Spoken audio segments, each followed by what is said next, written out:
ಪ್ರಪ್ರಥಮ ಮಲ್ಲನಾಗಿ ಎಲ್ಲ ಬಲ್ಲವನೆಂದು ಆ ನಲ್ಲಿಯನ್ನು ಒರೆಸಲು ಹೋದರೆ ನನ್ನ ಕಾರ್ಯಕ್ಕೆ ಕಲ್ಲಸದನಲ್ಲ ಅರ್ಜುನ. ಎಂದು ನಿನ್ನ ಕೈ ಹಿಡಿದ ಆ ಚಂದನದ ಬಂಡಿಯನ್ನು ಕೊನೆಗೆ ಒಂದು ದಿನವಾದರೂ ಇನ್ನು ಲೋಕದೇವೇಂದ್ರನಂತೆ ರಚಿಸುವ ಹೊರಗುಂಬಲಿದ್ದರೆ ನನ್ನ ಹೆಸರು ಗರುಡ ಗಜೇಂದ್ರನೇ ಅಲ್ಲ.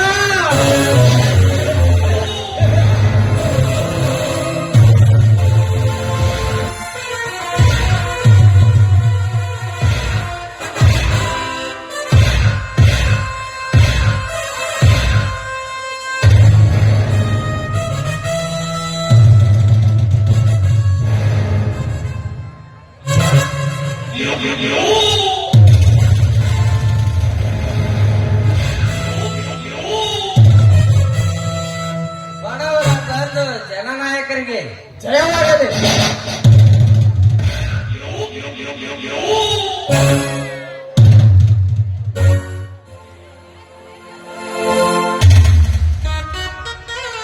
ನೂತನ ಗೃಹ ಮಂಡಳಿ ಅಧ್ಯಕ್ಷರಿಗೆ ಜಯವಾಗಲಿ.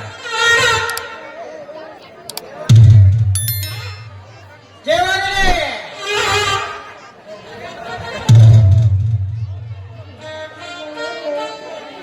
ಏ ಕುಲಕರ್ಣಿ ಎಲ್ಲೇ ಹೇಳ್ರಿ ಇದ್ದೀನಿ. ಈ ರಾಜ್ಯದ ಒಬ್ಬ ಗೃಹ ಮಂಡಳಿಯ ಅಧ್ಯಕ್ಷನಾಗಿ ಬಂದರು. ಇಲ್ಲಿ ಒಂದು ನಾಯಿನೂ ನನಗೆ ಮಾಲೆ ಹಾಕಲು ಇಲ್ಲ, ಸ್ವಾಗತ ಕೋರಲು ಇಲ್ಲ, ಒಂದು ಬ್ಯಾನರ್ ಹಾಕಿಲ್ಲ ಅಂದ್ರ ಏನಿಲ್ಲ ಇದರ ಅರ್ಥ? ಅಲ್ರಿ ಏನೇನ ನಿಮ್ಗ ಹಾರ ಹಾಕೋರು ಅಂದಾಗ 1000 ಮಂದಿಗೆ ಏರ್ಪಾಟ್ ಮಾಡಿ ಇದ ದಾರಿಗೆ ಬಂದೇನ್ರಿ ಅಪ್ಪ. ಬೆಂಕಿ ಹಾಕು ನಿನ್ನ ಏರ್ಪಾಟ್ಗೆ. ಹಾಡಾದ ಗಜೇಂದ್ರ ನನ್ನ ಮನೆಗೆ ಹೋಗುತ್ತಾನೆ ಅಂತ ಹೇಳಿದ್ದ ಫೋನ್ ಮಾಡಿ. ಮೇಬಿ ಮೇಲಿದ್ದಾನೆ.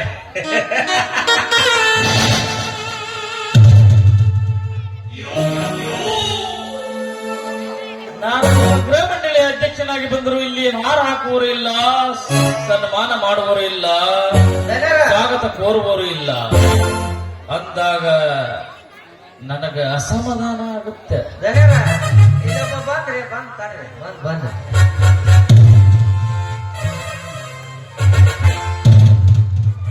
ಏಕಲ್ಲ ನಿಲ್ಲು. ಯಾಕೆ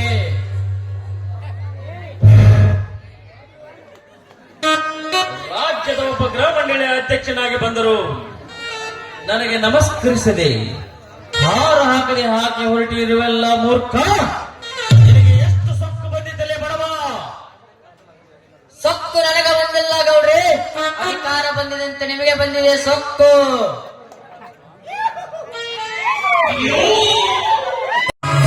ಇನ್ನು ಅಧಿಕಾರ ಬಂದ ಮೇಲೆ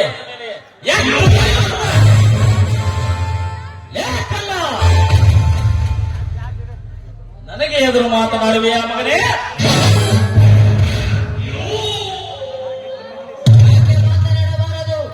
ಈ ಪ್ರಜಾಪ್ರಭುತ್ವದಲ್ಲಿ ನನಗೂ ಹಕ್ಕಿದೆ. ಏಕಲ್ಲ ಹಕ್ಕಿದ್ದರೆ ನಮ್ಮ ಸೌಕರ್ಯನ ಬ್ಯಾಟ್ರಿಗೆ ಬರ್ತಕ್ಕಂಥ ನಿನ್ನ ಸಾಲವನ್ನು ಚುಕ್ತ ಮಾಡಲಿ, ಇಲ್ಲವಾದರೆ ಅದೇ ಸಾಲದ ಹೆಸರಿನಲ್ಲಿ ನಿನ್ನನ್ನು ಸೂಲಕ್ಕೇರಿಸಬೇಕಾಗಿತ್ತು ಮಗನೇ. ಅವಧಿ ಪ್ರಕಾರ ಕಬ್ಬು ಗಡ್ಡವಾದ ಮೇಲೆ ಕೊಡುತ್ತೇನೆ, ಈಗೆಲ್ಲ ನನ್ನ ಕಡೆ ರೊಕ್ಕ.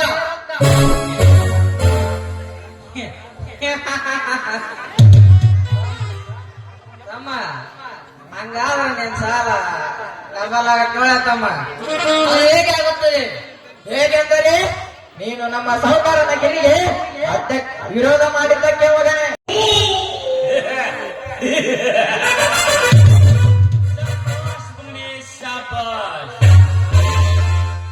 ಧರ್ಮ ಅಧರ್ಮದ ಬಗ್ಗೆ ಮಾತನಾಡುತ್ತಿರುವ ನೀನು ನಿಷ್ಠಾವಂತ ಪ್ರಜೆ. ಬೇಕಾಗಿಲ್ಲ ಮಗನೇ. ನರೇಂದ್ರ, ಧರ್ಮ ಕರ್ಮಗಳ ತಳಬುಡವನ್ನೇ ಅರಿತ ಈ ಕಲ್ಲ ಇನ್ನು ಮುಂದೆ ಬದುಕಿರಬಾರದು. ಹಾಗಲೇ ಅವರಿಗೆ ಬಸದ ಕತ್ತಿಯನ್ನು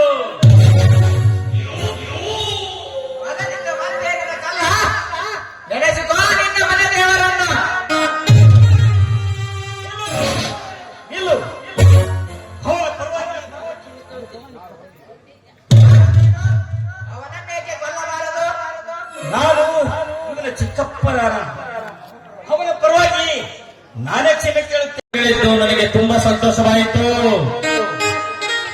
ಆನಂದ ಬಾಷ್ಪ ಇನ್ನೇನು ಹರಿಯಬೇಕೆನ್ನುವಷ್ಟರಲ್ಲಿ ನನ್ನ ಸಂತೋಷದ ಕಡಲು ಕೆಳಗಾಗಿದೆ.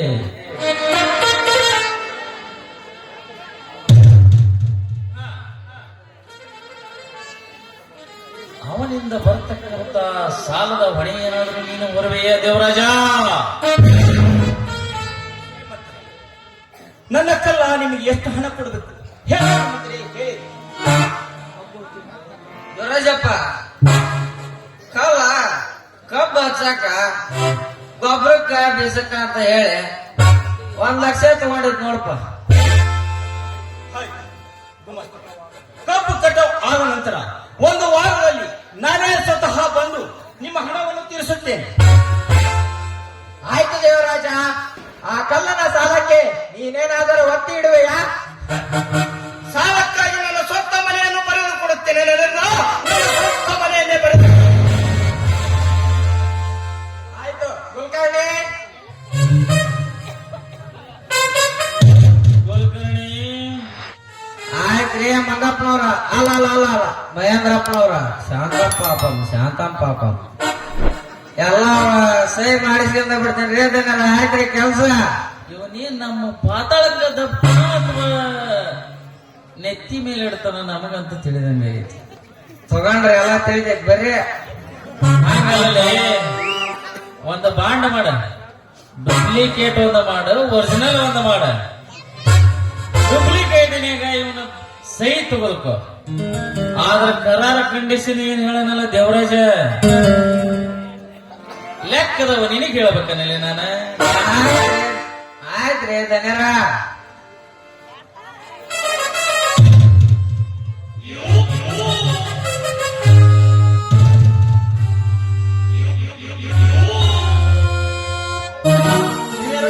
ನಾವಿನ್ನು ಬರುತ್ತೇವೆ. ಕಲ್ಲ ಬಾರಪ್ಪ ಹೋಗೋಣ.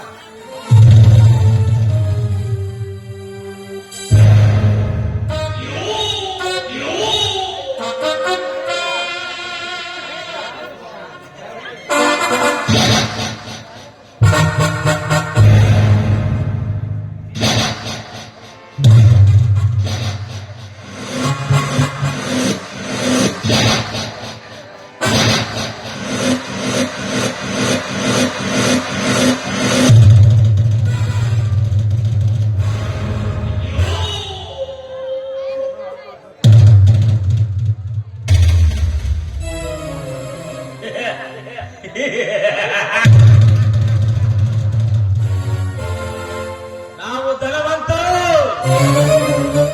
ಆದರೆ ಗುಣವಂತರಲ್ಲ. ರಾಕ್ಷಸರು.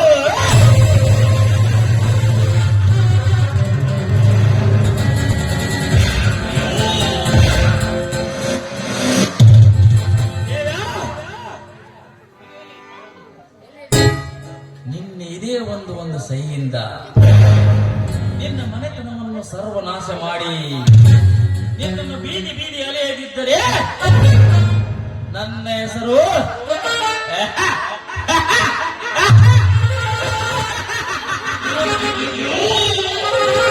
ಪದೇ ಪದೇ ಹೇಳಬೇಕಾಗಿಲ್ಲ.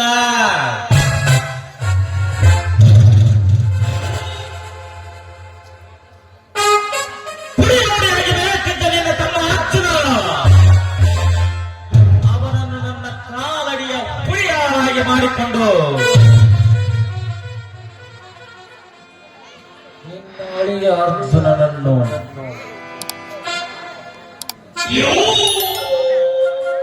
ಮೇಬಿ ಮುಂಬಡ್ತಿಯಾಗಿ ಎಸ್ಪಿಯಾಗಿದ್ದಾನೆ ಆ ಬಡ್ಡಿ ಮಗ. ಆದರೂ ನಮ್ಮ ಕಣ್ಣು ತಪ್ಪಿಸಿ ಶಾಲೆಯನ್ನು ಓದಿ ಸರ್ಕಾರಿ ನೌಕರಿಯಲ್ಲಿ ಬದುಕುತ್ತಿದ್ದಿರಲಿಲ್ಲ. ಅವರನ್ನು ನಮ್ಮ ಬುಟ್ಟಿಗೆ ಹೇಗೆ ಹಾಕಿಕೊಳ್ಳಬೇಕೆನ್ನುವುದು ನಮ್ಮಂತ ಕಿರಾತಕರಿಗೆ ಚೆನ್ನಾಗಿ ಗೊತ್ತು ಮಕ್ಕಳ.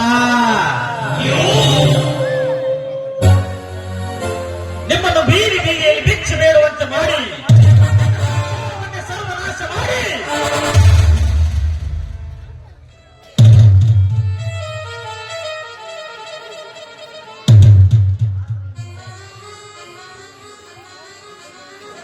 ಆದರೂ ನಿನ್ನ ಹೆಂಡತಿ ನನ್ನ ಕಣ್ಣೆದುರು ಕಾಡ್ತಾನೇ ಇದ್ದಾಳೆ. ಒಂದು ಸತನು ಭೇಟಿಯಾಗಿಲ್ಲ ಅಂತ ಎಲ್ಲರೂ ತಿಳ್ಕೊಂಡಿರ್ಬೋದು.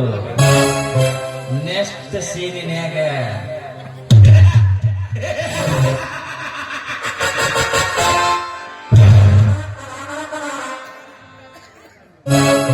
ಕರುಣೆ ಇಲ್ಲದ ರಾಕ್ಷಸರಾಗಿ ನಿನ್ನ ಮನೆ ಅಂಗಳಕ್ಕೆ ಬರುತ್ತೇನೆ ದೇವ.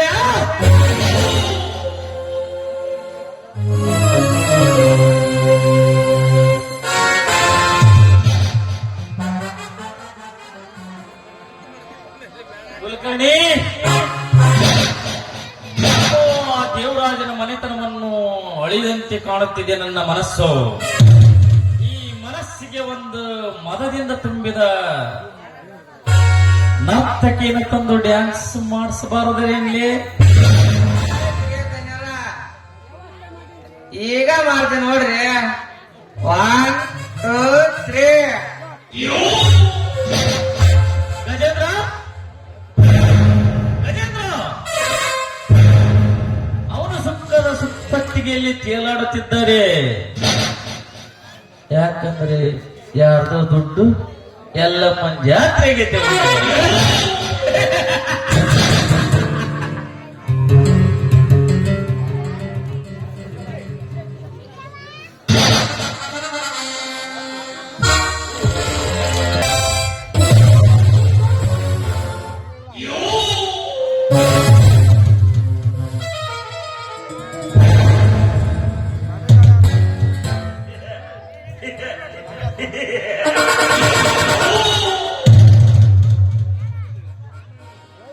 ನಾನು ಎಷ್ಟೇ ಒಳ್ಳೆಯವರಾಗಬೇಕೆಂದರೂ